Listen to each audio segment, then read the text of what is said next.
All right, folks, we are back at it again this week for another lecture.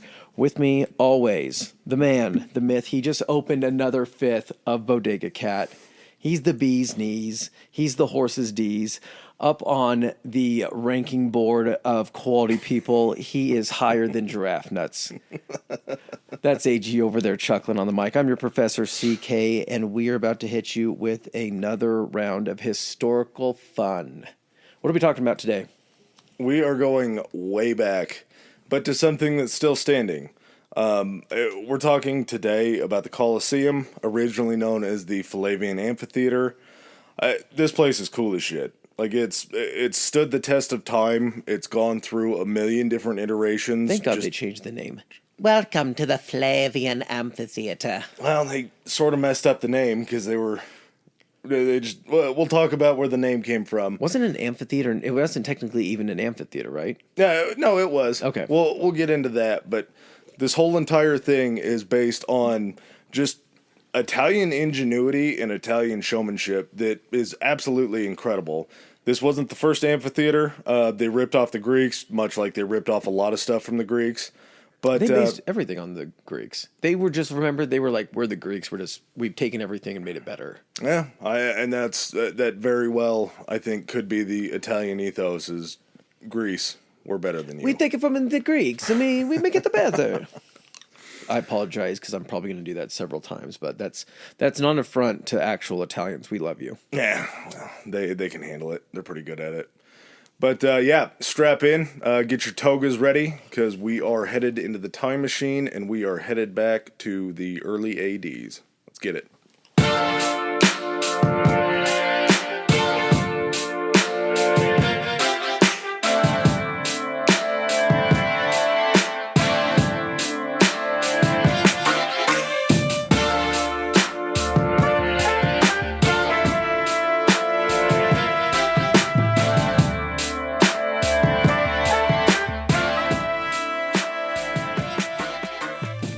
All right.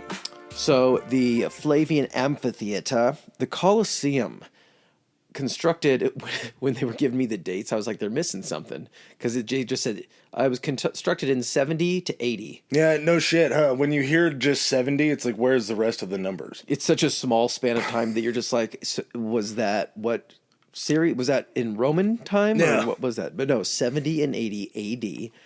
It was, the builder was a guy named Vespasian, and Vespasian Flavius. He was the emperor starting in 69 AD, and he came after a guy that was Nero. Problematic. Very, very problematic. Nero had quite the ability to really like himself. And over Nero's time, ended in what you would call probably a tragic death, but once we do an episode on him and you hear Nero's whole existence, this guy was rigging, like, Italian Olympic Games so he could actually, like, beat everybody. Like, he was Kim Jong-un before Himself? Kim Jong-un. Yeah. Like, he was entering himself into, like, Italian This is that Olympic scene off style. The Dictator where Sacha Baron Cohen takes off running, and then he fires the starting pistol, and then as the guys get closer to him, it looks like he's going to shoot him. He did shit like that.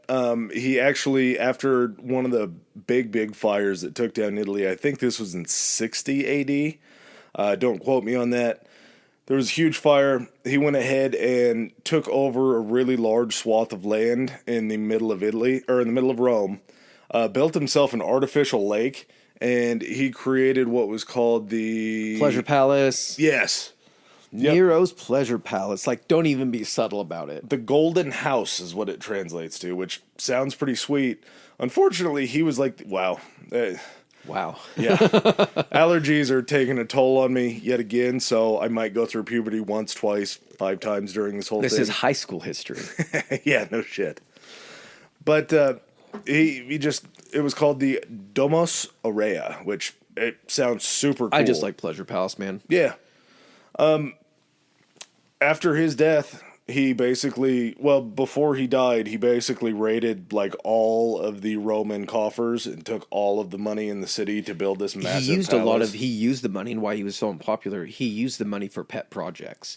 They were projects that only served like his pleasure and his purpose.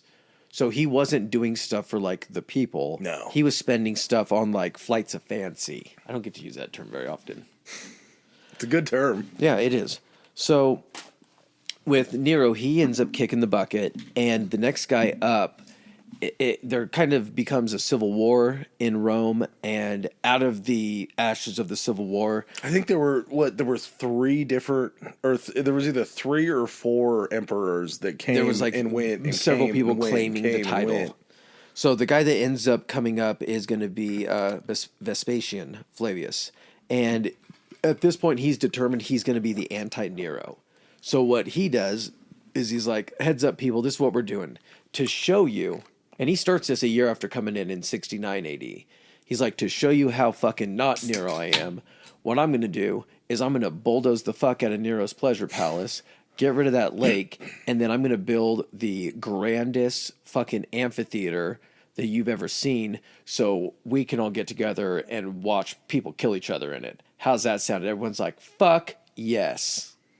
So much of it was definitely something to entertain the people, but it was such like a political parlor where anybody in government was always so close to each other because this place was massive. And we'll talk about the dimensions here in a second.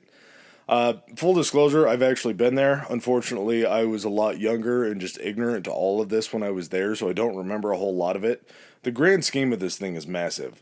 But the way that they had the structure set up for the seats, basically like everybody that was in power was concentrated into one area, and they were all there. So any sort of political power plays or anything like that were taking place during these events that were happening inside the Colosseum. Also, side note, did you know that the Colosseum wasn't there when Caesar was alive?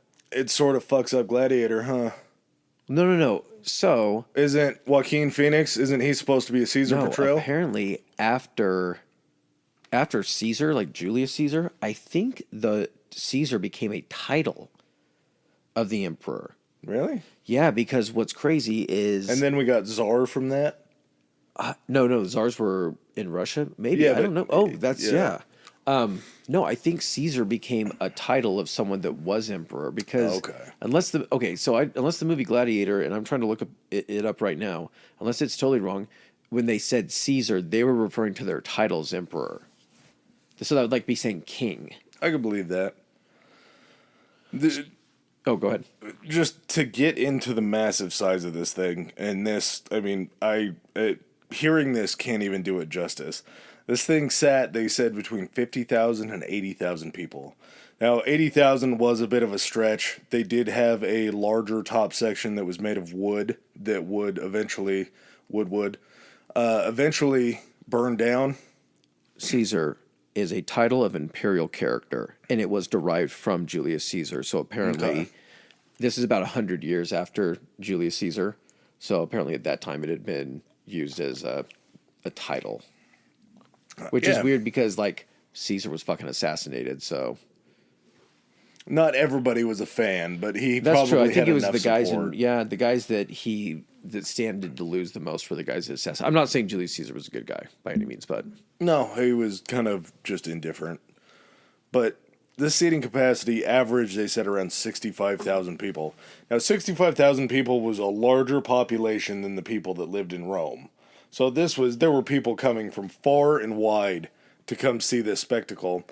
The dimensions total 600 feet long, 510 feet wide. So it wasn't a perfect circle.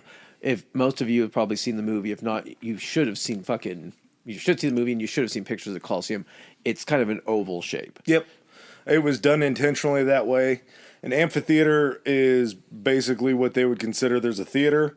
And a theater would just be one side. It would usually be into the side of a mountain, so you could carve the seating down out of the mountain. An amphitheater is 2 sides to it just connected together. Now, they had a lot of different ways that they could have done it.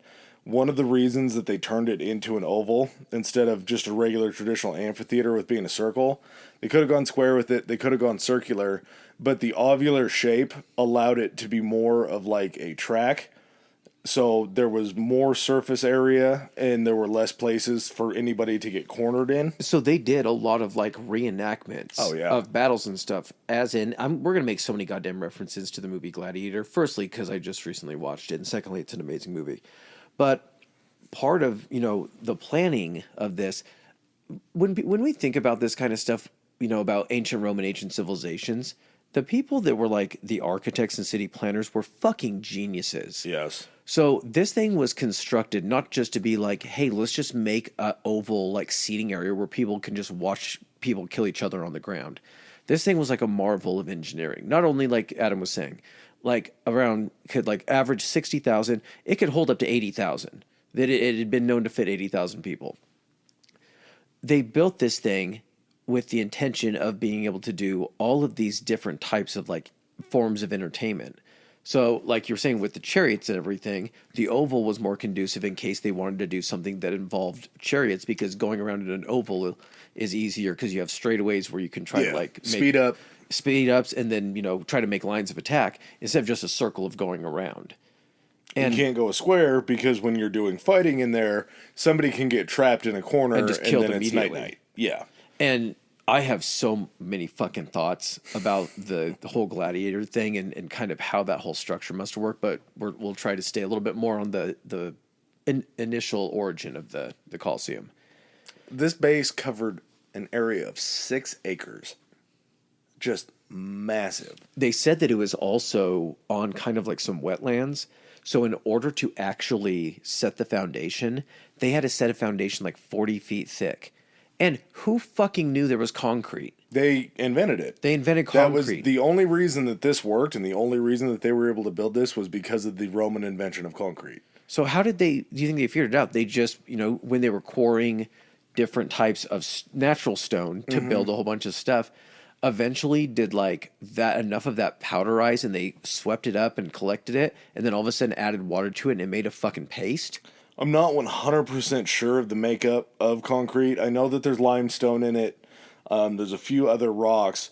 Probably and most likely what happened was they were working in a quarry, and as they were carrying these different rocks out of different areas, there was a good chance that there was a good amount of like sediment and powder that happened.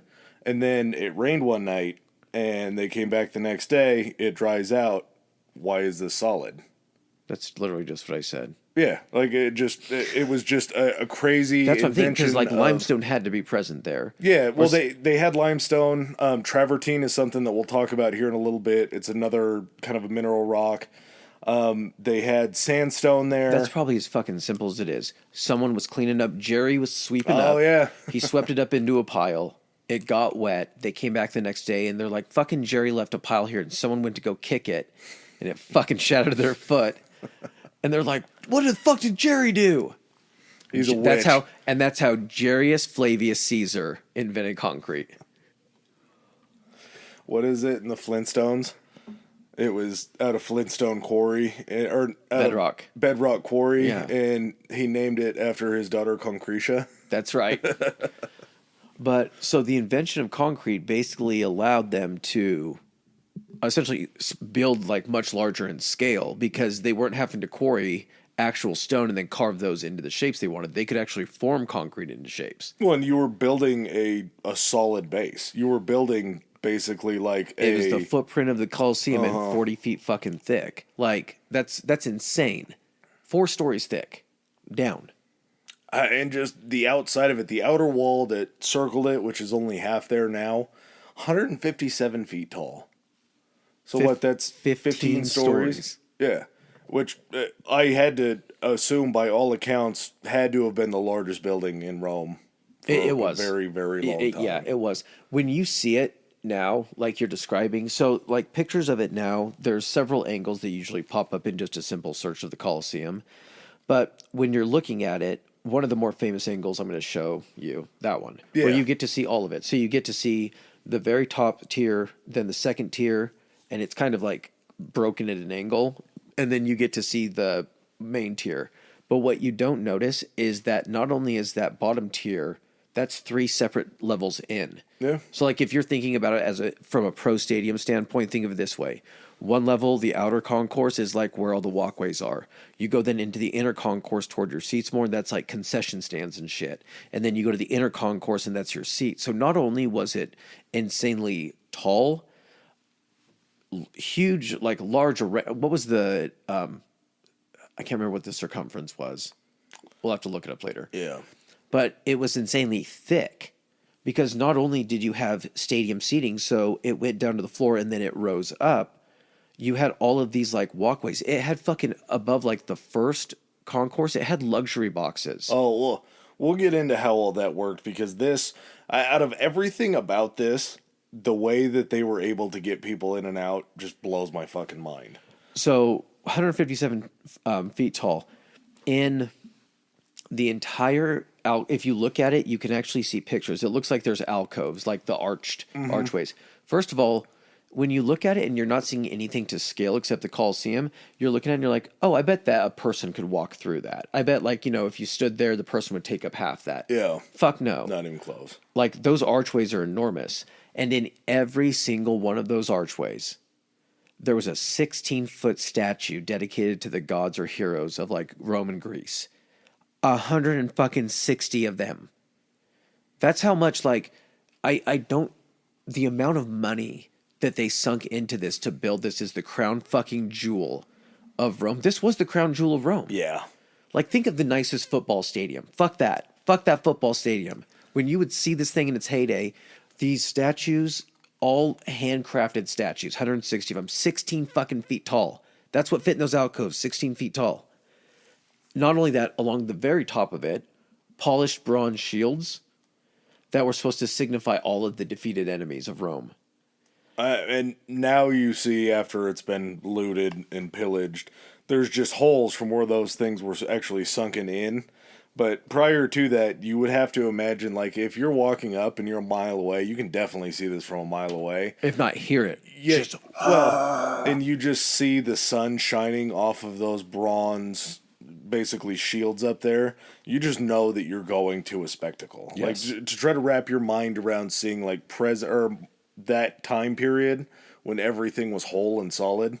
The stones were darker. Everything was just like, and it wasn't the color that it is today. That's just years of dirt and grime that have stuck to that. No, it's because it was covered in 3.5 million cubic feet of travertine tiles. And since it was, 3.5 million cubic feet. It was white, wasn't it? Yeah. But now, over time, after they've gone through, just like the bronze shields, they were pulling those travertine tiles off after the Colosseum kind of fell out of vogue, which we'll talk about. They were using it to build other things. And instead like fucking churches, huh? Yeah. Instead of going to the quarry and just getting more travertine out, they're like, oh, fuck, this is right here. And this leads into something very crazy. Out of that 3.5 million feet of travertine tiles that covered the outer wall, there was 0 mortar used. There was 300 tons of iron clamps that held it to the side of the building. So there was nothing to stick it to the wall, but the iron clamps that were used to hold the travertine in place. That's even more insane. Someone had to go through and position and put in those iron clamps for each of those fucking tiles. That's fucking insane. And not to mention, like, if one broke, you could just pull the iron clamps out. You could put a new piece of tile in there. Like, that's how fucking smart that shit is. Because you would think now we fucking mortar everything. Mm-hmm. Just absolutely incredible. And as wild as that sounds, the fact that they did that, they had the first awning. Like, we have retractable roof stadiums now. There was something that was called a velarium, and it was held up by 200 mast corbels that were on the top, and they were just long. How long were the masts? It said that it was enough to cover, I think it was 2/3 of the Colosseum. It could cover the entire audience section while still leaving the middle area, I think, uncovered. But again, any sort of weather or anything like that, we're talking about them using an awning in the 70 AD. Yes, again, go see Gladiator. It shows that. So basically, and these are kind of coming back into like patios and pergolas. Mm-hmm. It looks like it's a piece of fabric on 2 pieces of line that has eyelets in it. Yeah. And you can pull it out above you to stretch it out. And then if you don't want to, you push it back in accordion style. It's like a Sunsetter retractable roof That's commercial. what these things were. Out on those posts, they essentially had pulley systems. And so when they would want it covered, they would pull in the rope on the pulleys and it would bring the material, whatever it was, linen or whatever, the canvas, out, and it would cover the crowd out to that point. If they wanted to retract them, pull the pulleys the other way and it pulls it right back. It was so high tech that they actually took members of the Roman Navy and kept them in working on the Colosseum, and that was their one job, was to make sure that they were rolling the Valerium in and out. So they had naval members that were used to running masts out on ships. They were just there specifically to run the awning over the Colosseum. Just working the roof? Yeah. Like, oh, you're in the Roman Navy? Yeah. What do you do for the Roman Navy? You know when it gets really sunny over the Colosseum? Like, yeah. It's like, I'm the guy that runs the awning out to cover you guys up. You're in the Navy? Yeah. So the arena was actually about 272 square feet. Wait, how did you write that? 127 feet times by, Jesus Christ, I can't read. 272 feet by 157 feet. Again, kind of in an oval shape. And it had a wooden floor covered in sand. Which, the sand was there primarily to just soak up blood. And before we get into the real kind of nitty gritty and the grossness of it, the way that this whole thing was built was it had 80 ground level entrances, and 76 of them were used by the public. In order to get in, they would give you a shard of pottery with your entrance number on it. Yeah. Your gate. And then as you walked in, the lead out, they were called like vomitars or something like that. I forgot. It's just I just butchered an Italian word real bad. But it was an entrance to get out into your seating. So like what would they call it now? Like a tunnel basically to go out into the seating. Mm-hmm. Each one of those was numbered. So you would know exactly where to go in and exactly where to sit. They said that it would be a matter of minutes if there was any accident or anything that happened inside for them to get out. And it was called like a vomitar or something like that, which gets translated into vomit for English, and it just means a quick exit. So it was literally, I mean, they had it down to where if they had an issue, they could get people out quick. I think they said they could empty the stadium in like 20 minutes. They're just super duper fast. But to think that they were that technologically inclined to be like, we're going to give you a shard of pottery that has your entrance number and then where you need to go in your section. Mm-hmm. Like, that was just what they did. All the sections were numbered, so they knew exactly where they had to go. It was basically like the first modern day ticket to an event. Yeah. The civil engineering aspect of this thing is fucking insane. Yeah. And so one of the other things that they had here was called the Hypogeum. Mm-hmm. So now, was it Titus that did the Hypogeum, or was it Vespasian? Domitian, the youngest, the Vespasian's youngest son. So this was after Domitian, whatever his name was. This was after Titus. Titus, unfortunately, was only around for like a couple of years. But basically, the easiest way to explain it, Vespasian started this right around 70 AD. Ends up kicking the bucket in 69 AD. So he doesn't even get to see the completion. 79. 79, sorry. He didn't go backwards. He ends up not living to see the opening of it.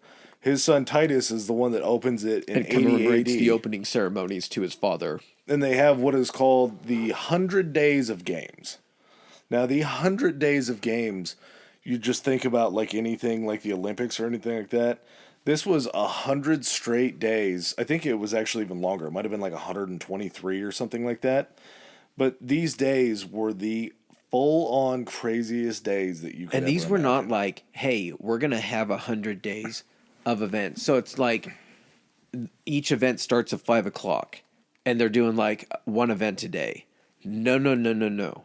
This is 100 days of full days of events. You have 3 basic sections. Oh, also, we missed this in the beginning. But I think we have to go back because I want to talk about the Hypogeum just from a structural standpoint of what the actual Colosseum consists of, and then we could talk about what actually took place in it. Well, and even before that, we need to talk about how it was funded. Yes, go. Okay, go. So- you do, go good. Yes. The funding that Vespasian put forward for this. How does one normally fund Yeah, things back in these days? Funding and then construction. Back in ancient Roman times. Where did you get your money? Like we talked about, after Nero, Rome was damn near bankrupt. Vespasian had made kind of his name in war. He was a war general that kind of came from nothing and did some pretty incredible things. Vespasian paid for the Colosseum, by sacking Jerusalem in the first Jewish temple. I believe it was in Jerusalem. I think it was Titus that actually did that. It might have been Titus, but Vespasian was the one that was in when it happened. Correct. And so the reason that they know this is next to the Colosseum is this big arch, and the arch literally, like in carvings, tells the story of how they stole all this shit from Jerusalem and brought it back, and that's what funded the Colosseum. And the Colosseum, just to kind of put in perspective, it wasn't all the money that they had taken from the temple or from the city. This was just Vespasian's portion of what was sacked and brought back to Rome. Yes. So this was just totally paid out of his pocket. I'm sure that was probably somewhat of a lie, because I don't know how you could pay for such a large thing. Just Depends out on of how much fucking the way share. the picture was, and it's like it was like, to leave no doubt who they fucking robbed from. It showed one guy carrying a fucking menorah, one guy carrying a Quran, and another guy carrying, like, it wasn't a crucifix because that would have been the Romans and everything. It was another religious like symbol. So it's like, we stole from all these. Like they documented them like robbing from all of them. Well, and there's no writings or proof of this, but just commonly how Romans worked. They had to have a lot of people to build this. And so more than likely there's no written accounts of this, but just modus operandi for how Romans did it. There's a great chance that after they sacked that Jewish temple, they brought a lot of Jewish folks back to help build this. If anything, you can probably, it's a safe assumption for any type of project like this. Slave labor. Yes. So especially the making of the concrete, the dangerous stuff, the pouring of like the huge foundation, any of the heavy lifting. But then you also had the expensive aspect of like all of these expert craftsmen to make these statues. So any of that work that those guys weren't doing that they could afford to get away with using slave labor, I'm sure they did to spend the money on the other shit. Yeah, unskilled labor, always free because they were slaves. Anything else they were going to be making money with. So yeah, that's how it was funded. What was the next thing we were going to do before the Hypogeum? I think we can get into the Hypogeum. Okay. Now, before we talk about the Hypogeum, understand that during the first 100 days and the first things that they were doing, the Hypogeum didn't exist. The Hypogeum was put in after Titus died. He only ran with this for 2 years. He was only in power for 2 years. Vespasian, then his son Titus, then Domitian, who is Titus's son. No, it was Vespasian's younger son. Oh, okay. Oh, yeah, because the other one hadn't had a son. That's right. Okay. So, and again, this isn't here the entire time. So it starts out as a wooden floor covered with sand. Basically, like Adam was saying, the sand is there to kind of soak up the blood, like kitty litter. It is like Roman kitty litter. And so eventually Domitian adds this feature and tears out the floor and digs, I would say, 2 to 3 stories down. At least 2. Yeah, it was probably maybe 15 to 20 feet could be. So if you ever are looking at pictures of the inside of the Colosseum and it's firm, nowadays and everything, you're going to see a little area that people can walk out on. What that is, that signifies the arena floor. Yep.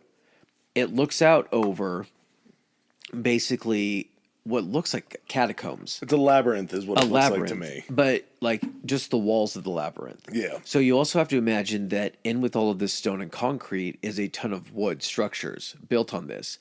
So Domitian digs all of this out, creates a system of catacombs. What these walls are actually for is they're dividing up like sections and areas where you can keep stuff like animals and other, gladiators and all kinds of shit.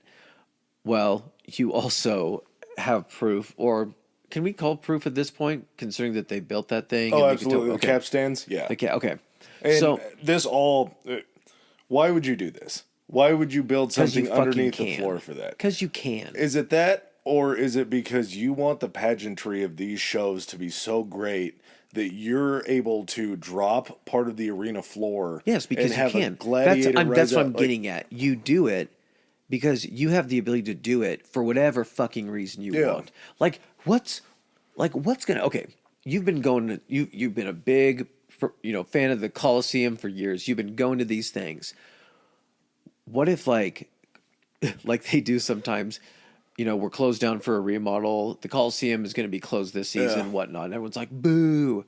The first time you go back to the Coliseum, you're watching like two guys just fight it out, and all of a sudden, the sand looks like it drops out, and a fucking tiger jumps out of the goddamn ground. Can you imagine no one's going to fucking know that that's going to happen. You realize that. It's just magic. Yes. It's the show that's being put on in front of you where things can just appear in the middle of the arena floor. Okay. So how does that all happen? What do you design for that to happen? Well, you design a fucking elevator, basically. You build one of the first elevators. And the way that they kind of figured this out, there was a German archaeologist or something, and he was studying the inside of the Colosseum and everything, and noticed down in the hypogeum, there were all of these notches in the actual brick walls. And these notches look like they were recessed, like indentations and everything, to basically hold on to a wooden structure to hold it in place. And he's like, okay, well, what fucking wooden structure would be in place? Well, then he's walking along on the ground, and he sees, what do they call them? Capstans. Capstans. And basically a capstan, you see it in some movies. Pirate ships have them, kind of. Like where they're always raise up the anchor. That's a version of a capstan. Could be, yeah. It just has the tilt wheel at the top, or the pushing wheel at the top. So capstan would be this big circular log or whatever, put into the ground, in like a groove in the ground. And you would have guys with poles attached to it move around in a circle. This in turn would turn the capstan, and up at the top, you would have a cog. It kind of looked like that cog. Basically, just something to have a rope go around it. That rope in turn would pull a pulley system that would then raise a cage up a structure, and once it got to the top, there was another release that would then lower a trap door from the arena floor while opening the cage, and the animal would be able to run out of the cage and up into the arena. Animals, gladiators, stage props. They were sending anything and everything that they could. 28 of them. They had found signs of 28 of these things. So you had 28 different areas on the arena floor that could just drop at any moment, and a beast could rise up, a second gladiator could rise up. Just that kind of showmanship and pageantry just to me takes this whole thing to another level. Because basically what's going on is everybody is showing up to the Colosseum just for death. Like, for death in a show. And the fact that they cared enough about this to, like, make it a fancy death or to make it, like, something exciting, like there's turns going on. This, to me, feels so much like just a wrestling show. Like, Undertaker appears to come up through the ring and take somebody down to hell. Like, just every single thing just feels like it was built for the audience's entertainment. At the highest stakes. Yeah. Death. But like how you would go in there and you would see the gladiators and you're like, okay, but how's this guy going to die? Because what's going to pop out and kill this guy? Like, if this gladiator doesn't kill him, what do they got for us today? And as far as like I have a hard time trying to keep focus on this topic because there are so many places to go here between the types of events and shit that they did. Okay, so we've established the Hypagean was able to it served as like a locker room and then essentially, a zoo. And that's what I was going to try to say. The documentary, Colosseum, Roman Death Trap. And as soon as it said Roman Death Trap, I was just like, oh, God. I just heard myself be like, But the sheer fact of what they brought into this place is insane. Yeah. And just to get back, we're going to rewind back to Titus, this inaugural 100 days. I'm going to lay out a typical day in one Tell of me these if I got 100 plans to go to days. the Colosseum, what my day looks like. So show up early in the morning. I'm sure you're trying to beat the Roman heat. Your first event that you're going to see is going to be the I hunts. stop at one of the street vendors outside. Yeah. And then as I pass underneath the winged chariot pulled by the bronze horses and everything like that, I'm eating my my kebab or whatever I have at that point. They probably stole that from somebody. I would kebab, assume. But you just had a bag of spaghetti like Charlie on all Yep, his- exactly. I carry a bag. They just give you literally a clay pot of spaghetti that you can just carry wherever you want to go. So the mornings were always reserved for what were called animal hunts. Now, animal hunts went two different ways. They would release these animals out into the arena floor. Which had been dressed up like a jungle. They would wheel in these, like, I don't know if they were on carts or if they had to bring out pots. Can you imagine the scenery fucking changes Yeah. that this thing went through during the day?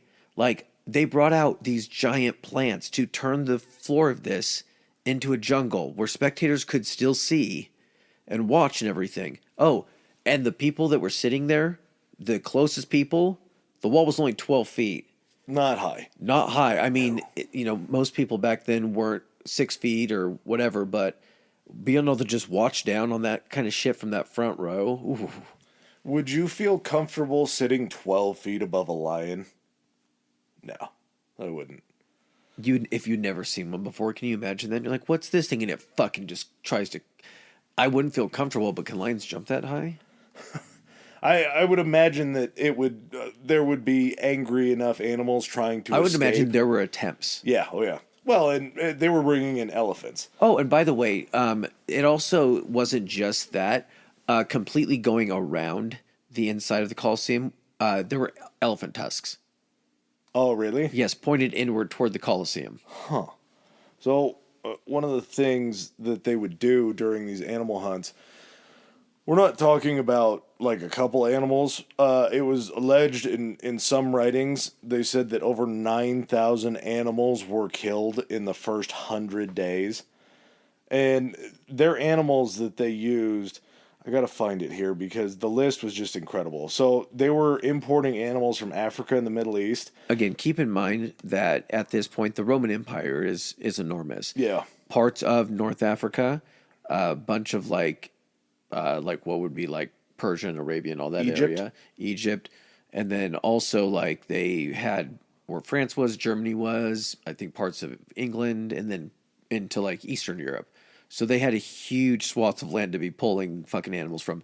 And again, during these, this is the thing that I think, this wasn't just a Roman thing. So like everyone is like, yeah, it's in Rome and everything. Since Rome ruled this huge, vast empire, you have 100 days of games. This isn't just like, you don't just go down to the gym and be like, hey, you guys are going to fight each other in the Colosseum in front of 60,000 people. When this thing was getting completed, this wasn't just the first time Gladiator fighting and shit had just happened. It wasn't like Colosseum is built, let's invent something for it.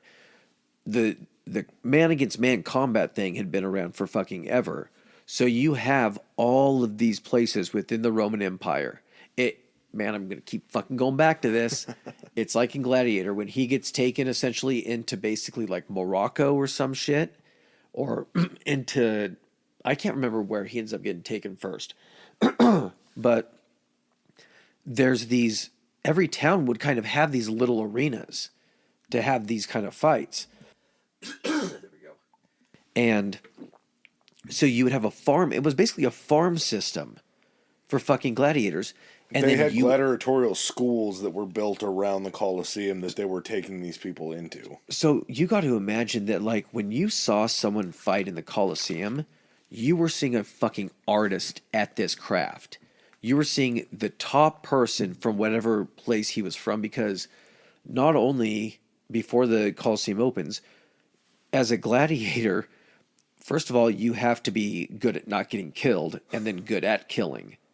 But as you become, like, and you want to become more popular, you have to then find a way to entertain the crowd. Well, the crowd doesn't want you to just kill the fucking guy as quickly as possible. That's fucking boring. If they came for an afternoon and this was supposed to be an all-day affair, I would expect some of these matches would have lasted 15, 20 minutes in some situations. Yeah. And as a showman, as weird as this boils it down to, if you're a gladiator and your craft is that, it's killing somebody, but you want to entertain the crowd and have them lingering on every fucking movement you make, you have to know how you can wound someone and how to avoid getting wounded to where they're going to kill you. And they're doing the exact same thing.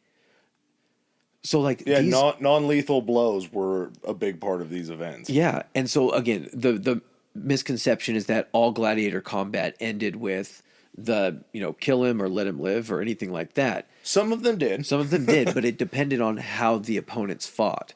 So if you had an amazing battle, what would be the point of taking two of these amazing guys, one just barely beating the other one and killing him?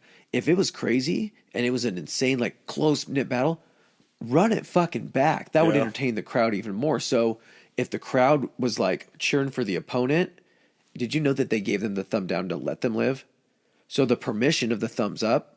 Oh, was to kill? Yes. So, like, do I have permission to kill him? And he would give him the thumbs up. Do I have permission to kill him? If the cheers were going in the affirmative, like they liked him, he gave the thumbs down like that. Nope, don't fucking do it, dude. He lives to fight It just seems day. from an entertainment value. Okay. Given the thumbs down is like, kill him. But, so these guys that you were seeing were these guys that had fought so many fucking fights before and had developed this craft. So you could get these guys, like we were saying, in epic 20-minute battles, and then at the end, one of them is about ready to kill the other one. He gets the signal. Guess what? We're doing a rematch in 2 weeks. Like, during that 100... So, not only that, but, like, they're coming from all over to take up 100 days of these events, especially the battles, the big ones. Yeah. You had to have people coming from all these different countries, man. This wasn't just a Roman thing. This was a 100-day celebration of a fucking nation. And that's really what it was. And these days, before we tap into how they went beyond just the animal hunts in the morning, I gotta pee. Okay. Hey guys, while we're taking a break, we got something for ya. Socials! Yay! Hey, if you would be inclined, we'd really appreciate it. Jump on over to Instagram, and if you don't already follow us, go to Historically High Pod and give that little follow button a little push. We're going to send out stuff about upcoming episodes, and it'll kind of give you a peek into what's to come. If they don't like Insta, whatever, what do they do about tweeting us? You can tweet us at Historically High. That's Historically HI. And we also have our new threads that we started. Same as Instagram social. As far as that goes, Historically High Pod. And if you have email is your thing, we love emails. We love hearing from you guys. It's historicallyhighpodcast@gmail.com. Again, like, rate, subscribe. You know what to do. So getting back in. Animal hunt. You have your, I'm sure, Italian meatball sandwich for breakfast. And you would go into these animal hunts. And as Chris said, they would set up these elaborate, like, forest stages or jungle stages. And they would release an animal. Now, what we were talking about earlier, just the amount of animals that they killed, 8,000 in these first 100 days of these games. Did you see what it clocked out to be per season when this thing was up and going? It was like 20,000 or something. 11,000 animals a season. Wow. And the fact that they called it a season, they had like an operating season. Like, well, it's Colosseum season. I'm sure in the summertime it was probably way too fucking hot to do anything but a few things. It's too hot for the killings. So, the animals that they brought in to fight, rhinoceros, hippopotamus, we'll get to. That's going to be something that just has completely blown my mind. They fought elephants, giraffes. They brought in so many elephants, they led to the extinction and contributed massively to the extinction of the northern African elephant. That's how many elephants they were killing. Barbary lions, panthers, leopards. The Barbary lion. That's also why there's no more Barbary lion. Just because can you imagine how much it would have sucked to have been a cool animal within a close proximity to Rome? anything dangerous, they were just anything capturing. dangerous and awesome within a travel distance of Rome was just instantly targeted. Panthers, leopards, bears, Caspian tigers, which I'm probably betting went the same way of the Barbary lions, crocodiles to go along with the hippopotamuses. Again, we'll talk about that, and ostriches. So 12-foot wall, giraffe probably 16 feet. You're eye-to-eye level with these giraffes. The other fun part about these hunts was this was so the hunters could go in and kill them, but sometimes the hunters were not successful and the animals were successful. So it was basically like a dual hunt. Like you were hunting that animal. That animal was so scared of being in that confined space and somebody chasing after it. That animal was going to start hunting There was you. usually multiple people hunting after one animal and everything. But yeah, the animal did win sometimes. But like when we see the animal won, like it killed one of the guys. Yeah, and then like the other one ran up and killed the animal. For now, the animal Yes. won. You would take a lunch. Now, luncheon is when They would also fight animals against each other. Yep. So they would be like, what would happen if we put a hippo and a crocodile and fought them? And the people in Rome were like, fuck it, do it. And that was leading into lunch.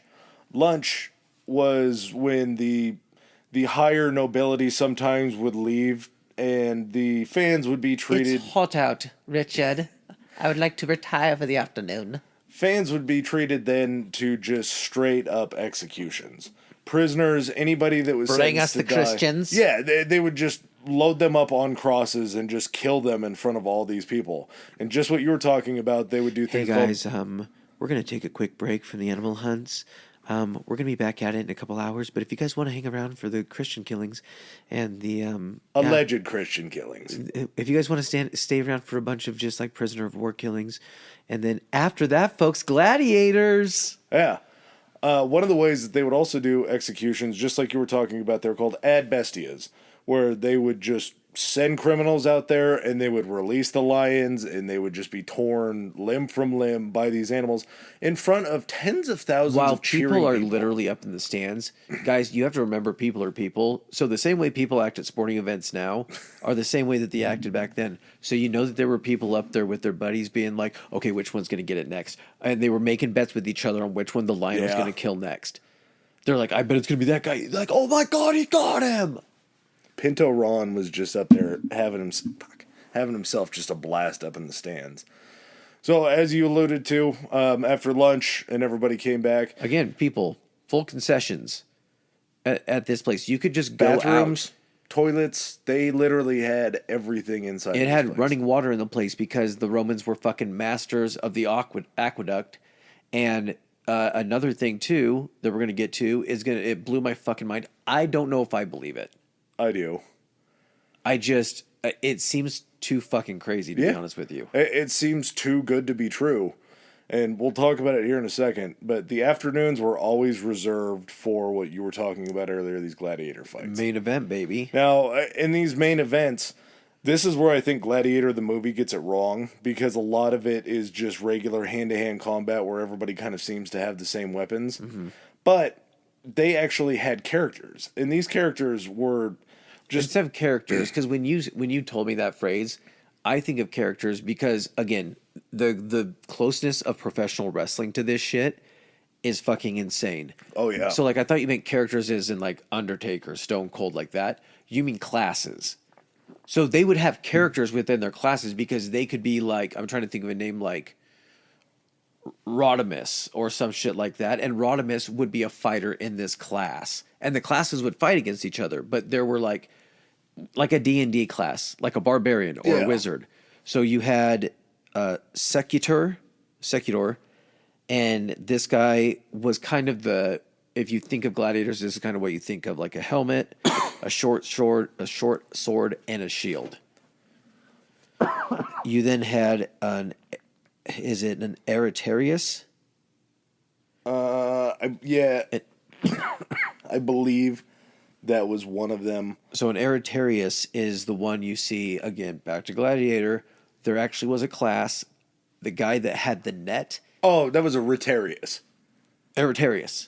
Oh, I guess it's an R can make that. And so basically he would have a trident and a net, and he was like they had themes, like he was like a nautical theme Yep, fighter. he or was some basically shit. like a mariner. Yes, and so, and that's one of the things I was watching that, and I was like, "What?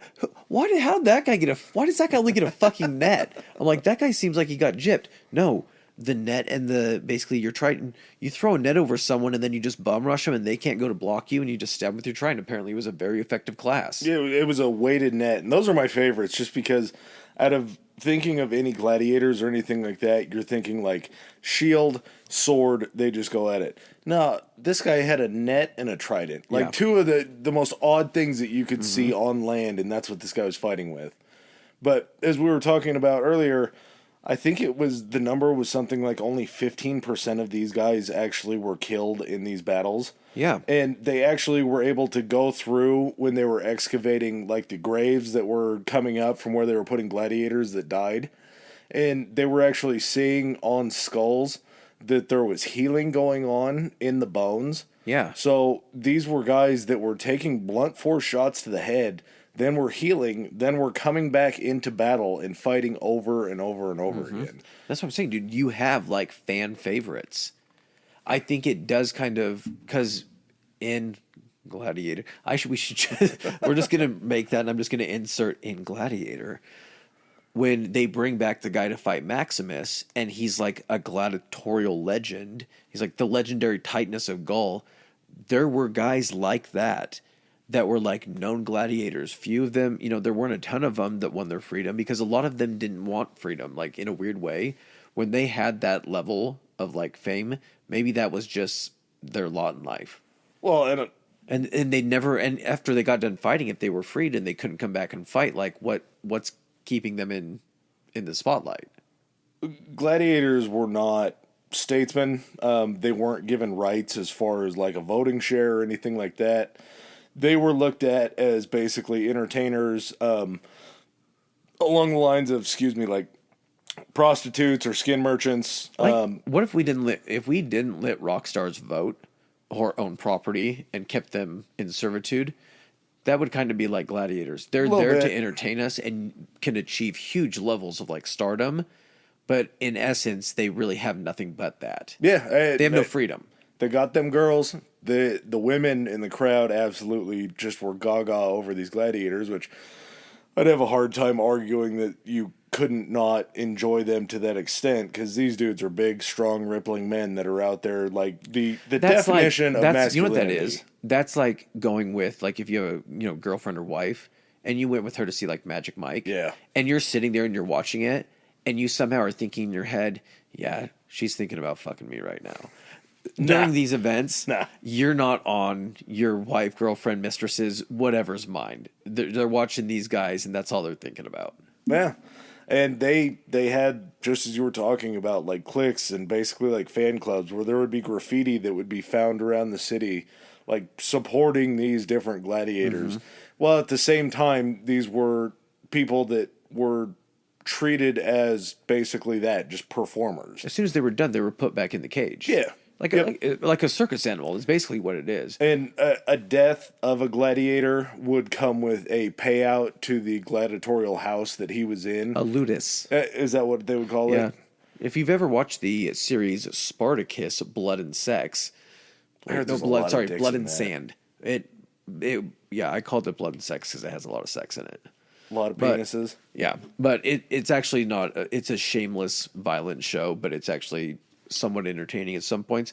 It follows like a gladiatorial ludus in a smaller town, and their whole goal, the guy he's like, I want to get my fighters to Rome. It's a bad time for both of us to take a drink for it's a little quiet. Awkward pause. So that would be how these days would go, is mornings, animal hunts, and all that kind of stuff. Lunch would just strictly be executions, like just people getting crucified, these ad bestias where they were just sending animals out to tear these people apart. In between intermission, I'm sure when they were moving like sets and the people that were on the crosses out and all that kind of stuff, magicians and acrobats would come out and perform for the crowd. So you would just see like 15 or 20 criminals being condemned and killed. And then as they were carting all of them off, there was like acrobats out there. Yeah, it's juggling. It's the guy at a live show doing crowd work to the audience. All right, who wants some T-shirts, people? We're gonna fire. Bam, bam, bam. Instead of t-shirt guns, they just had a magician out there. Which what could a magician be like in the 70 AD, 80 AD? Like, is he just out there like pulling his thumb off and showing the guys that like breathe fire? Okay, and do shit like that. Contortionist, maybe not like birds out of a hat, something like that. I mean, just thinking about a pre-medieval magician seems like it would be a blast to watch. Just whatever he could do. But can you imagine he starts getting booed and he's like, fuck. Yeah. Yeah. You just see... all of a sudden, one of the trap doors, he hears a click. One of the fucking trap doors. Yeah. Like, oh, shit, I thought that was over. Not over? I was that bad? Okay. But getting to something that you and I have danced around a lot when I was holding back on hippopotamuses and crocodiles... allegedly, and I believe that this was true just based on the drainage and aqueduct system that was underneath it, before the hypogeum was put in, they would actually flood the stage floor, and they would bring in small replica... like they were flat bottom boats, but they were basically like... they would do recreations of naval battles, like Greek naval battles. And not recreations in the fact that it would just be like fake weaponry. They would put condemned men on these ships, which would with then... like no weapons. Yeah. And shit, they're just like, oh, by the way, like, and then just push them out on the boat. And then all of a sudden off the other side of the arena would come like the gladiators on these other boats with just like weapons and shit, like hurling like spears and fire at them. And they would basically kill these guys and sink these boats, and the prisoners would drown. And that was like one of the shows. Yeah. So I don't know if I believe this, but like thinking about it, if the hypogeum wasn't there, you couldn't, of course, do it once the hypogeum was there because of that. Yeah, just not enough room, not enough depth in the water. No, dude, I'm not even kidding you. From what we both saw, it was when the hypogeum was there, because the drainage tunnels were built as part of the hypogeum. Okay, here's why I can and can't believe it. The guy found the drainage tunnel, and he found proof of 4 other ones leading out the hypogeum. These things were huge, by the way. These drainage tunnels, it's not like a gutter, big enough for like a guy to walk through. Oh yeah. And there were 4 of them leading away from the arena. So they're like, why would they have these huge drainage tunnels? Maybe sewage or something like that. And so if it rained, they would have to there was a huge storm just within 20 years at the Colosseum or over in Rome, and the Colosseum received over 800,000 gallons of water and rainfall, enough to fill up half of the hypogeum. So like that's at least 10 feet of standing water, if not more. Yeah. It drained in, I think, 2 hours out of one of the outlets. Then they found around the arena, like in the 12-foot wall, around 40 or... hold on, I wrote it down. 40 fill channels where they could pipe water in through these aqueducts that, by the way, they could find aqueducts as far as 50 miles away. And they had like... just up in the mountains. Exactly, and that's where they would reroute water through like fresh water and then build these huge like systems to transport the water. They said that they could fill the arena, and it was when the hypogeum was there, fill it, and with all 4 of those channels working, they could drain that amount of water in less than an hour. Insanely fast and expedient. Because that's where the ships also came from. Yeah. The ships were in the hypogeum, and they were once they floated and the water was high enough, they could float out. They said the water only got to about 5 feet deep from a perspective of the actual arena floor. But guess what? You can't swim. You got bows and spears and shit sticking out of you, and your little boat is on fire if you're one of these slaves. My only argument against the hypogeum being there would be that the wooden floor wouldn't be waterproof. No, I agree. That's what I'm saying. The water had to fill the hypogeum. Could have been, yeah. But then, they had to switch then for a different event that afternoon. They said they could drain it, but what are you doing like if there were all the animals down there? They would there probably might have been some lead them out of confliction the sides. in how it worked, if it worked at all. But that if I don't know why all those water channels and drainage would be there if they weren't pumping in water into this place. Yeah, because rainwater wouldn't be enough that you would need 4. Or they at least tried it a couple times. Yeah. And they were like, this ain't really fucking working. Maybe that's also why, if you're thinking about it, maybe that became like the stale thing. And they're like, another water battle. Yeah. Like, it's getting old. And then that's what fucking Domitian heard. And he was like, fuck it. We're done with the naval battles. Let's start burying animals under the fucking ground. And some of the other things that they would do, just as far as the naval battles go, Greek mythology played into it so much that these different plays and shows that they would do during the days, one of them, they would bring out a large mountain, and of course this would be another condemned man, and they would replay Icarus, where they would catapult his ass. Yeah, yeah, just... They would actually strap fucking wings to a dude, and they would catapult him over into the fucking arena and to kill him. The guy that would climb the mountain with the ball of wax or whatever it was that was on his back. Yeah, I'm trying to remember what that one was. Or like the guy destined to roll a stone up the hill or something. And like then that. when he would get to the top, they would just push him off and the stone would roll down and smush him in front of everybody. Like just shit like that where they were playing old cultural things back so people could actually see them. And there were announcers for this kind of stuff. Like after how many launches did they start keeping track of the guy that went the furthest? Yeah. And they're like, and what's he at, Jerry? And all of a sudden, one of the guys in the stadium comes up and marks his position. He's like, holds his thumbs up. He goes, we have a new record, people. 65 Roman feet. It would just be stuff like that to almost reinforce the religious and kind of historical aspects so people could see it, because there were always drawings and there was a lot of written or a lot of spoken word about kind of these old legends. But they were showing these people in real time, like reenactments of these magical historical things, which if you're seeing that happen, that, to me, is going to reinforce the belief that that was something that actually happened. Mm-hmm. Because you can actually see it sort of playing out, albeit with a condemned man that's launched by a catapult 70 feet across the arena. That's true. But it was still happening. Yeah, so just the absolute pageantry that went into all this, from the guys that had, characters that they would go out and play with different weapons, the animal beast hunts, the just weird kind of like midday killings. These people must have just been so much bloodthirstier than anything that I can think of today. Like in our town, there's an old prison, and in the old prison, there's actually a hill on the outside of the prison wall where they would set up to do the hangings, and people in town would actually go up to that hill, and they would sit on the hillside and watch these dudes get hung. Mm-hmm. That was like maybe 2 or 3 on a Saturday. Yeah. There were tons and tons of people being murdered and killed and crucified in front of them. Over the course of the time that the Colosseum was in use, about 1 million estimated human deaths. That's human deaths. So as far as animals go, like I was saying, around 11,000 animals a season. And I don't know how many. I assume it took them a while to get to 1 million humans. Yeah.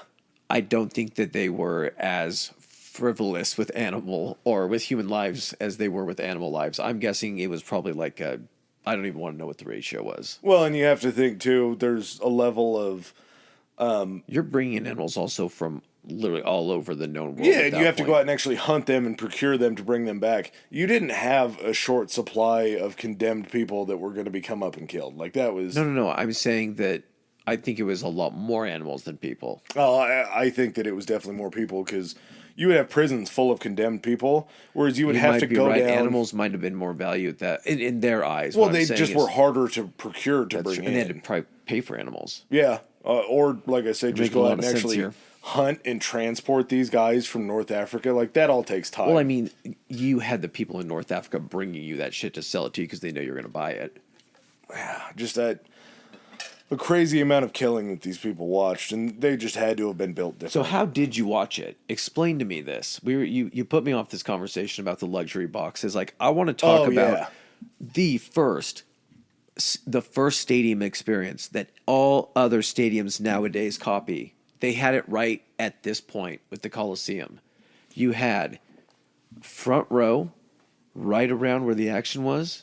You had to be you had to know people. A politician, somebody of a high class. Yes. You had to be like a cream tastemaker. of the crop. Yep. And it just seems like, to me, I don't really know where I would want to if you want to catch a separate hand, like as a souvenir, you got to be right down there. That would be cool, but I feel like the best spot that you could be at is like between them and the poors that had to sit up in the top sections. Stand and the up women. in the top section. they looked at the seating. The seating is too narrow to actually. It was standing room only. As you got higher up, it was kind of opposite as a concert. Yeah. Well, and even to think about it, the nosebleeds, you would almost be too high to see everything. You weren't even really the poors at that point. You were just the people that couldn't afford to sit down there. Yeah, like common people got to come and watch because it was constantly going. The 100 Days of Games was just the beginning of it. Yeah. It wasn't like they weren't using this all the time after. So you had, all walks of life from Rome and everything and all around the world coming to see this thing. Kind of fucked up. They made most women sit up there too. Did they? Yeah, that was sort of a section for. You want to know why they didn't want them getting closer looks to the Gladiator. So like, my lady is starting to call me by this Gladiator name. I heard her saying it in her sleep. Put him up in the nosebleeds where they can't fucking see. Can't make out his face. Yeah, that's right. But these luxury boxes just kind of seemed like, it's the whole idea of what we see today, to be able to have an area, basically like a room built out to where you could stand, you could sit, you would have servants bringing you all sorts of foods. Like, it was just the creme de la creme. I'm sure there were people waving palm leaves up there, to cool you off. Feeding you grapes. Yeah. Just would have been a really fun time. But, like, think about that. Like, they had the wherewithal to...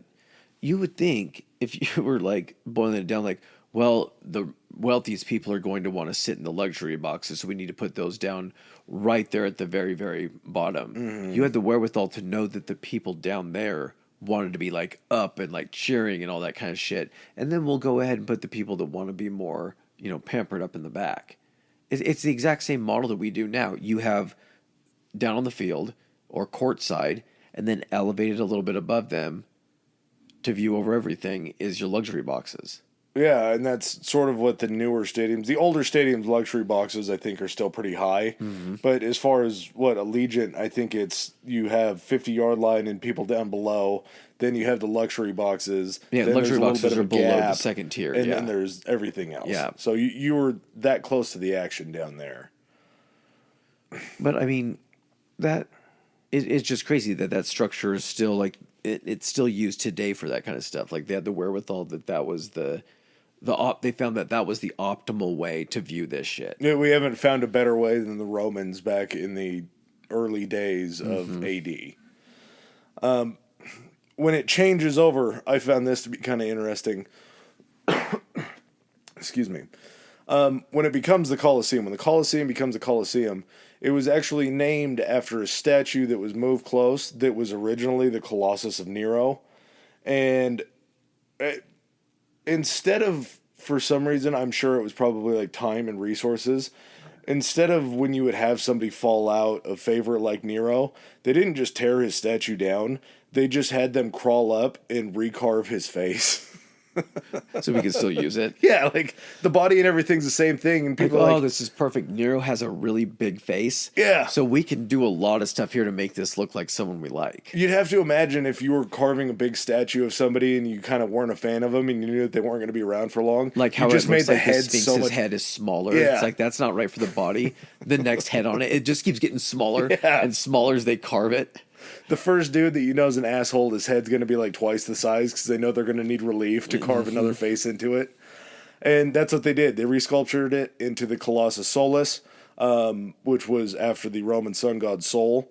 So since the Colossus was right next to the Flavian Amphitheater, it just became known as the Colosseum, which is an interesting way to name it after a statue of a guy who owned the land that created his own temple that nobody else could go into.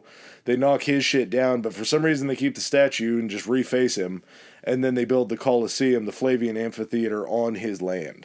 Like, just the whole idea of the way that they recycled something that was private and for the king, essentially, into something that was built for the people. It had to carry Vespasian so much in the people's eyes for them to be like, this guy built this shit so we could use it. Like, this was a multi-area for us. Can you imagine, like, I know Vespasian never got to see it complete, but the plans for, like, he had to have been, like, involved in the plans for what was going to happen. Oh, yeah. Because this wasn't something where you can just run down to the a fucking store and get party supplies or like schedule shit on the internet. You basically had to be like 5 or plus years, or when he first had the plan for this, he was probably like, okay, you guys go do the building plans. I'm going to go do the event plans for it and start to figure out like, what can we do here that no one has ever done before? They're like, let's get animals from all over the empire. He's like, great. Start sending fucking letters out because we need people to capture animals, find out how to keep them alive, then transport them here. If they die, we need to have time to go get more animals and bring them back. He's like, start getting in contact with all these fucking gladiators all over this place. Start having them run tournaments and all that kind of shit. Let's get the top guys here when we first get this thing open. And like, imagine any country that has sports. So whether you're over football in Europe and all that kind of shit, if you have football here, United States, soccer down in South America, or football, whatever you want to call it. Imagine you had one stadium, a giant fucking stadium in comparison to what you have now in your country. I guess if you're saying that was what the Colosseum could seat, this stadium would have to be at least a couple million seat stadium. Imagine something that spectacular. Yeah. And like, that is where all of the best things from around your entire nation come to happen. So like, you get to go take a vacation there and you basically get to see like the greatest fucking spectacle you've ever seen in your entire life. Like, that would be insane, like, to think about nowadays. Like, there's that in several places for several sports throughout every country. What the big house in Michigan for the Wolverines, their football stadium, I think it holds like 100,000 people. Yeah. And it's an event, but it's not something that would like define your life. They can fill that thing just every Saturday. Yeah. And they have people that can't get tickets and can't get in. Like, think of something like so big that it would be what the Colosseum was to Rome, what it would be like to another country, like a million seat stadium where people are just like watching, and then think of how good the events would have to be to go there. Like I was saying, we have people that are big fans that like a trip to the big house, a trip to Allegiant Stadium, a trip to Fenway Park. That's going to be, for some people, like a lifetime event that you're going to carry yourself through. But now it's so accessible that we can just kind of do that. Like, most majorly large cities, most state capitals have sports teams where you can go do this. This was one place where you would travel all over the region to come to, and it would be something that you would tell your kids, your grandkids, if you were lucky enough, or your family was fertile enough, like your great-grandkids. You would be telling this story all the time that you went to the Colosseum, you went and saw the animal hunts. You went and saw a naval battle inside of this place. Sure you did, Grandpa. You're full of shit. Yeah. No, I swear to God, they took a jungle and made it grow out of the floor, and then tigers jumped out of the ground and mauled this guy to death. Well, just the amount of time that they ran this to, because... Adam, try to put yourself in the position of the guys that were put in charge of this to plan these things. Because you know someone just came in and was like, you... And he's like, what? He's like, you're in charge of figuring out cool shit to do in this place. Come with me with some ideas. And everyone just looks at him. He's like, oh, shit. And those people, like, think of if those people were known and those celebrities, those guys had to have been, like, celebrities in their own rights. Like, what's Bacchus going to have for this week, man? I heard he's on shift this week of event planning. Yeah, I would assume, too, the guy that... schedule the magicians and acrobats, if they sucked, he probably got killed. I was going to say, if you, and think of how much pressure that was. Like, if you had a run of bad events that didn't turn out the right way, the crowd didn't respond well, and it looked bad on the emperor, that'd be like a fucking TV show writer. Like, someone sees, like, what's the guy that does The Office? Not Craig Daniels. Fuck, I can't remember what his name is now. Craig Nelson? No, he's the dude that does, like, he did The Office, and I'm sorry I'm not paying him his dues. Anyway, it would be like, here, like King of the Hill, Mike Judge, whatever. Yeah. The writers of a show having a couple runs of bad episodes and then them just taking them back and being like, sorry, old friend, it's time to go. Well, if you think about it, too, any of the people that were condemned that knew they were about to die, what's the point of going along with this whole thing? Like, if you get rowed out on the boat and you know that these guys are coming to kill you, I'm just fucking jumping into the water and swimming away. Like, yeah, I'm not playing ball. I think I don't think, Adam, that the point was that these guys played along. I think these guys were probably held at, like, sword point, push them out into the water. Some of them they're shitting their pants. You just got brought from a prison through a fucking tunnel into this place where all you hear is the fucking stomping of feet, fucking metal banging, and just crowd going, rah, rah, rah, rah. All of a sudden, they walk you over, and now you're on a little fucking boat. You're like, what the fuck? I thought I was just in a building, and now I'm on a fucking boat. And with a bunch of other scared fucking guys shitting and pissing themselves. And as they open the doors, you look out into a fucking sea of shit where it's just the crowd roaring for you to get fucking your head chopped off. And you see these other gladiators coming out on boats with fucking shit on fire. And weapons, and you just don't have anything in your hands. like, what? And no one would... How would you be prepared for this? Because it's not like Andy made it out of the last event and came back and was like, guys, you're going to see some shit. Anyone who went in there that was a fucking prisoner was killed. Well, and it went on for so long, too. You have to think, like, if you became a condemned person after going and seeing the show, and they're like, transport him to the Colosseum, you're like, fuck! Yeah. No! Just kill me now. Like, don't take me in there. I'm not going to be a spectacle. Where now? Yeah, where are we going? I'll pass on this. Like to an event? You guys are taking me to an event? Awesome. No. You will be one of the events. We're You're gonna put going him below. On. We got another tiger. We got more tiger bait. He's like, what does that mean? You got tiger bait? Who? It's exactly what it sounds like, man. What do you want me to explain it to you? Yeah. You don't... I would immediately try to be killed before I went out there, because I wouldn't be paraded around like that. No. It wouldn't happen. I wouldn't play at all with this kind of stuff. But, excuse me. You're larger, man. You should try to win. Try to board one of the gladiator boats. Yeah, if you die, if you're not making it out of this scenario alive. You can become a gladiator yourself and work to earn your freedom. Only in the movies. Only if you're Russell Crowe. But this went on for so long. We're talking about 217 AD. So 147-ish years, sometime around then. This is still going on.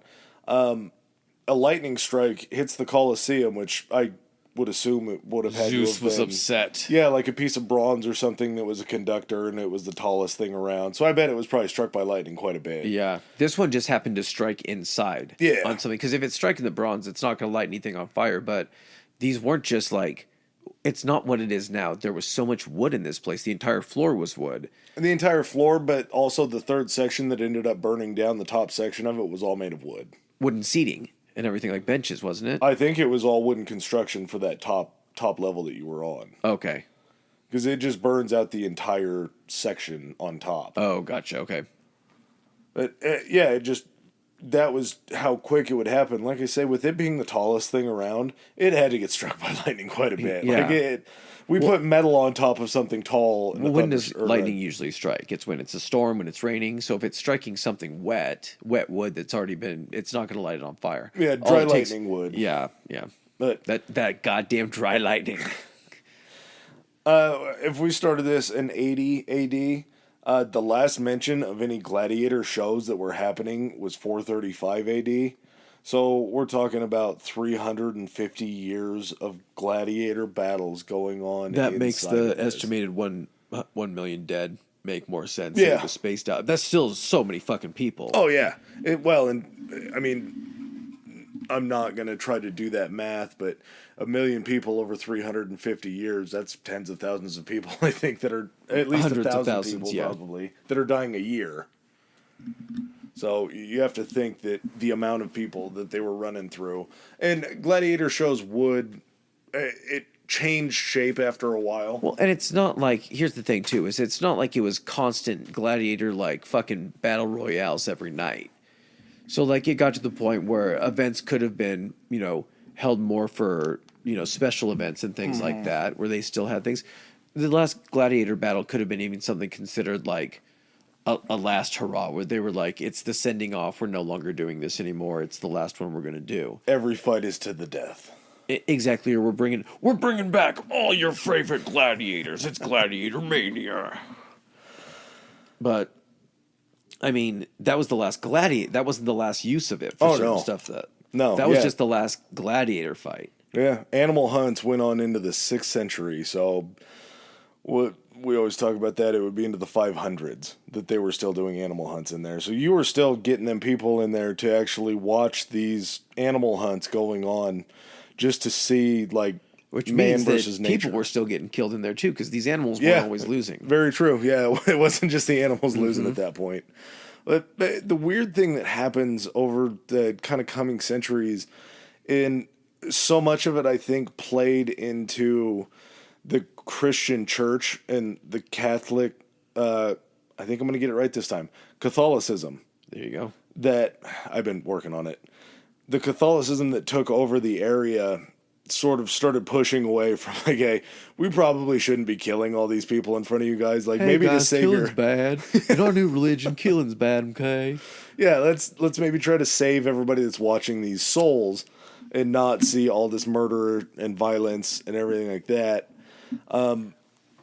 Just over time, they had actually put a church inside of the Colosseum. Of course they did. And they were converting some of the areas down below in those archways that you were talking about into, like, shops and housing and just a few other areas to kind of use it as more of like a living space. Stephen, where are the children? Oh, they're in the old weapons room. It's okay. Yeah, like, you're just cool with living in this place that 1 million people have died in. Uh-huh. That all the blood that is soaked through the sand and the wood just fucking soaked into the ground that you're now sleeping on. Yeah. And don't worry about the possible fucking haunted souls infesting this place. Daddy, I hear noises at night. It's just the gladiators fighting restlessly above you. It's your ching, ching, ching. What is that? The church, I guess the Pope, at one point had moved out of Rome and, like, traveled to somewhere else to live. Like, Rome wasn't the holy point of the Catholic religion. And as people... Is this like pre-Vatican City? I believe so. Okay. So after he leaves Rome, you start to see an emptying out of the people that lived in Rome because they were going to follow the Pope where he went. We followed the Pope. And it basically turned into, like, a ghost town. Like, they'd all but abandoned it. And they... it would be like a hideout for, like, thieves and criminals. As they were being chased out of these cities for these crimes that they were committing, they were showing up and just living in the Colosseum as, like, a safe house. So That'd be the most badass safe house. Oh, yeah. But just the attempts over so many years. So that was, like, right around the 14th century that it became abandoned, kind of right in the middle of the 14th century. Does it ever kind of strike you, like, how those people had to have viewed those landmarks? Like, we look back at it as, like, how could you ever let that thing fall into disrepair? Like, you look at it and you're like, why would you not do everything you can to preserve that thing that is so beautiful? Like, you know, here we don't have old shit like that. We have shit that we made to, like, look like that old shit, but it's not that old. It's 250 years old, if even that. Yeah. Like, but we designed it to look like the Roman shit. Mm-hmm. And they just have stuff where it was always... At what point does something just become, like, dilapidated and shit? Like, there's old buildings that you see. Like, I'm from a small town, and every time I drive through, there's this big old brick building that's old as shit that hasn't been used in decades, like at least 50 years. But they just won't knock it down or do anything. So it's just like this, you get so used to it there. But then at what point do you look back on that and say... oh shit, that's historical. Like, that's been standing for this long. Yeah. So, like, you have these generations of, like, in the 14th century, they're looking at this thing and they're using it as, like, a crack den. and it's the fucking Colosseum. Yeah. So they don't have... They're just looking at this old fucking structure that's been in Rome forever. Like, let's go hide out at the Colosseum. Well, and if something's always been there and it's just never been used for anything that you were a part of, I'm sure it just becomes like a piece of the landscape. Like, you don't understand the marvel because it's always been there. Yeah, it's just an old building. You can't appreciate the engineering because it's been there for a while. It's been there for a really long time, but at the same time, it never was not there. So building it doesn't seem like it's the big feat that it is. Yeah. You have to get someone from outside to come in and be like, "What the fuck is that?" They're like, "Oh, they used to fucking kill people in there." What? It's fucking huge. Yeah, they killed a lot of people in there. You guys should really, like, give tours of that thing.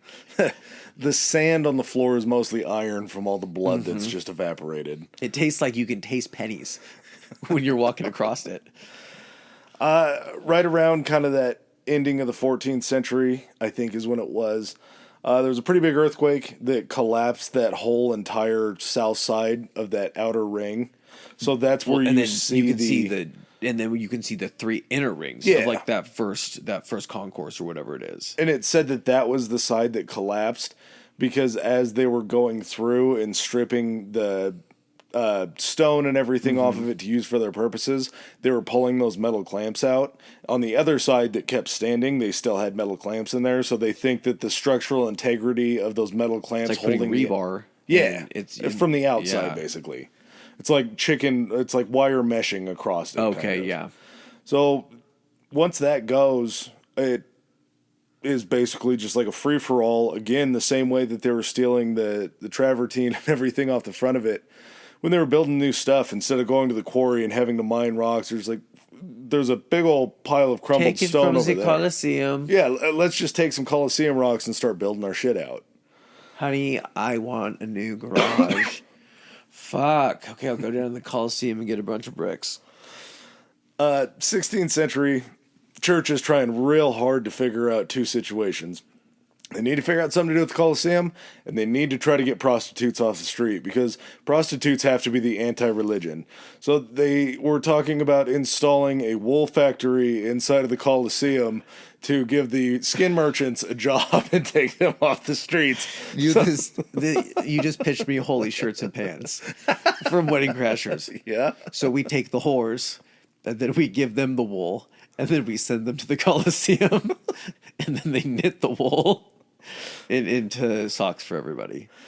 So we're helping the whores are helping the other people by knitting the wool. Everybody wins, and we're using the Colosseum for something. Yep, there you go. Luckily, the Pope that came up with that idea died, and they're like, this is a fucking dumb idea. I feel like this Pope was just trying to get all the whores in one place. Yeah, we can't stop prostitution. Let's just let them back out into the streets, and let's abandon the wool factory idea. You just see, after like a week, you just see a bunch of like prostitutes with wool hats. they're like, what's with all the fucking wool hats on the prostitutes? Just sitting on the side of the road crocheting Just things knitting. together. Like, This hey, is how I pass the time. yeah. Hey, what are you doing tonight? Let me finish up this scarf. How much do you charge? Like 10 dinar for this, 5 dinar for this, and I'm selling my mittens for 3 dinar each. A blowy's $10, handy's $5, set of mittens $3. I'll do them wearing the mittens for 15. So I don't know where the Christians kind of got off on this idea, and I'm not saying that it didn't happen this way, but it just seems sort of weird. They considered that there were a lot of martyrs for Christianity that had died, like the Romans were sacrificing Christians. It's so weird how like a religion used to be able to come into some place, Yeah.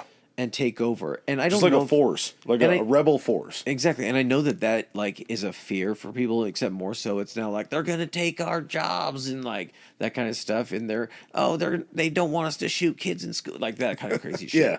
But there were legitimate times where it was just like, you'll be talking about something like, and so the Catholics did this, and then the Christians, they did this, and you're like, wait, when did the Christians show up? You're like, oh yeah, the Christians were just showing up all the fucking... They just rolled over the in place. town. They rolled in, but it's like, how did that happen? Did like one guy come in and stand on a box and was like, this is Christianity, and he finally got like 3 guys to listen to him, and then all of a sudden he had 5 guys listening to him. Yeah. Like, no, it's more just like, it seems like it comes in a fucking wave, and then all the Catholics get chased out. Yeah, well, you're just proselyting on the streets, and you're not getting everybody, but you're getting enough to where your forces Is that are how it starting to worked? grow. I'm sure.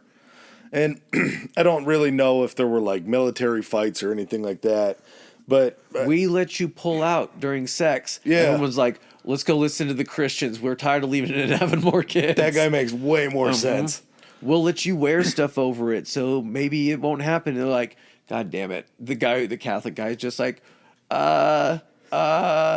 You just see the Christian guy come into town, and he's got like a flock of lambs behind him to make lambskin condoms. You're like, we got to kill that guy.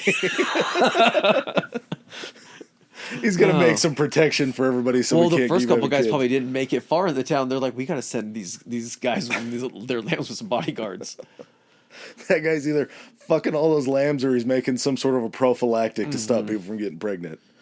So what did they end up doing with the Stations of the Cross? They actually, in 1749, they built in, I don't know, plead ignorance on this one. I don't know what the fuck the Stations of the Cross are. I think it's like they built crosses and put like effigies for Jesus on there and like the way that he was set up. I really don't know. Yeah, that's what it kind of sounded like. It could be. I mean, that wasn't really my church experience. I had no idea what the fuck that is.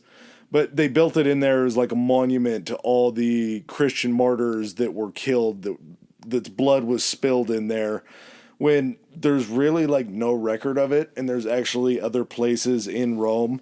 I'm not saying that the Christians weren't martyred. They actually had like other specified areas where they would do it in public. Here's the thing. Like when they're like, they fed the Christians to the lions. To be fair, they fucking fed everyone to the lions.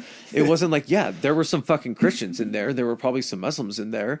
There were probably some Catholics. They fucking fed their own to the lions. So like, guess what?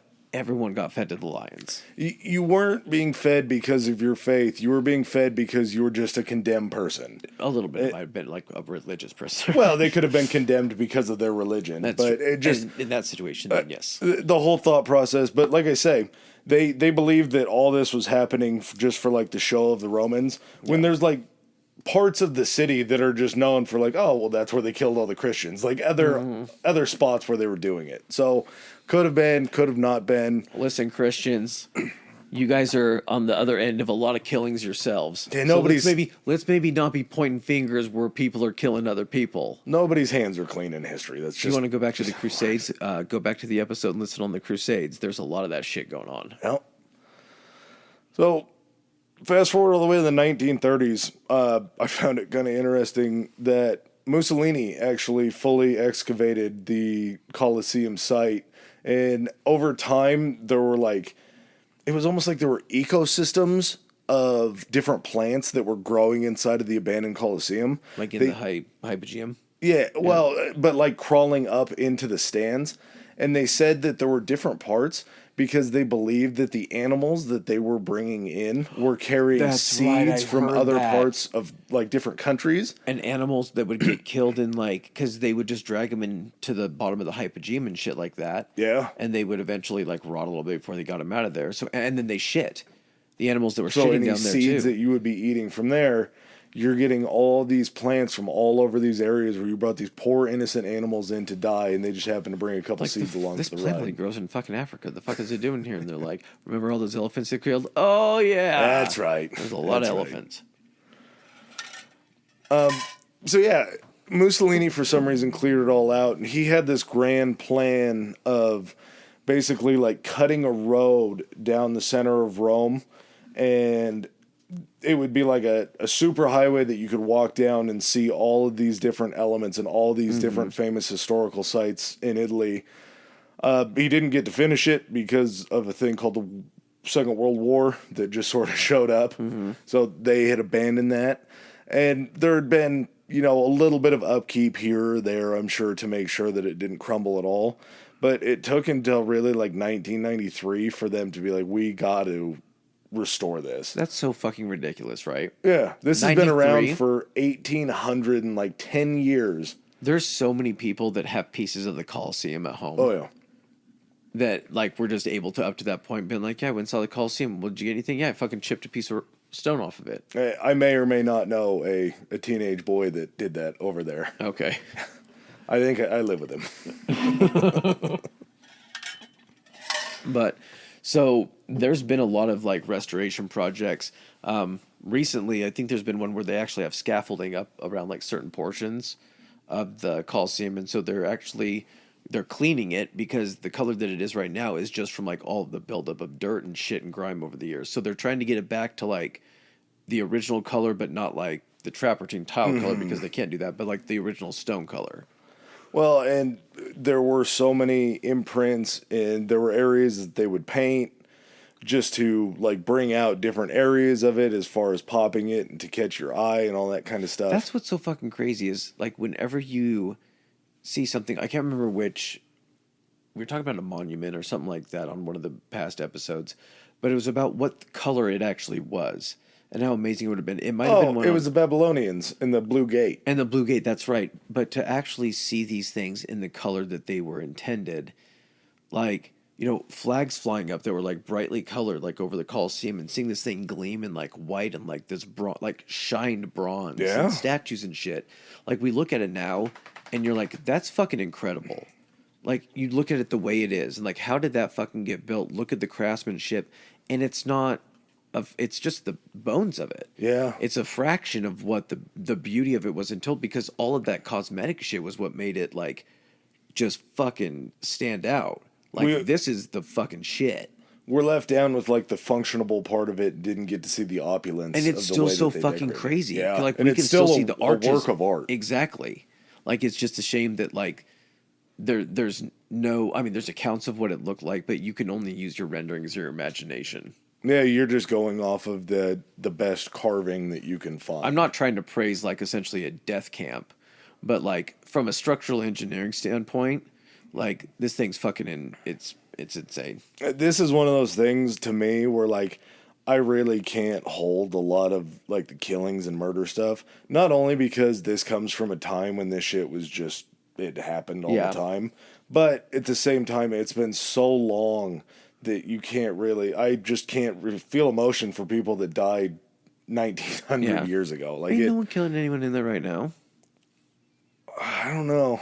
I don't think anybody's dying in there now. That's what I said. Ain't nobody killing anybody in there now. Yeah, so it just kind of becomes a monument more to the architecture than what it held. Mm-hmm. And when that kid that I know that might or might not have stolen the rock from the Colosseum was there, they hadn't started building over the top of the Hypogeum. Mm-hmm. So all you were able to do was look down and see just like the labyrinth of how it looked. And it literally looked like you would just be down there fighting in a maze.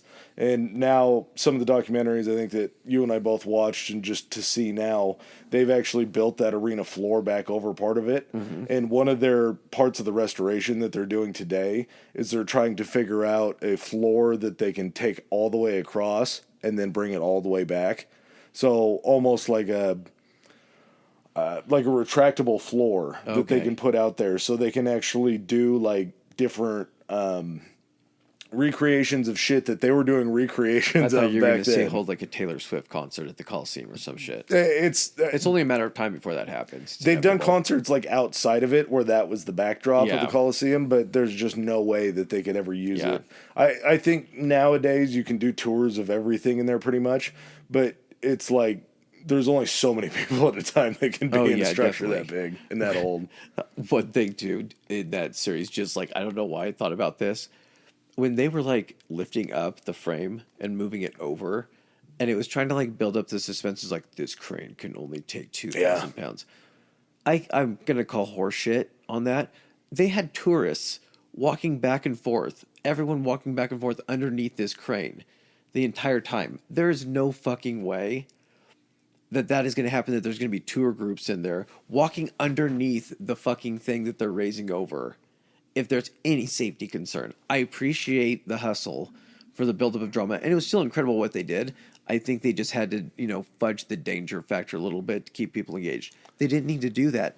It was called the Roman death trap. They didn't need to do this to the show. So Nova, I'm looking at you guys. Fix it. Yeah, what Chris is referencing is when they built the cat pole to go put down in there to kind of test the theory of it. Yeah. It was so big that they couldn't get it inside, like through an archway or anything like that. They couldn't build it inside. Yeah, because they had to build it in these specific holes that were in the walls of the gym down there to make it all happen.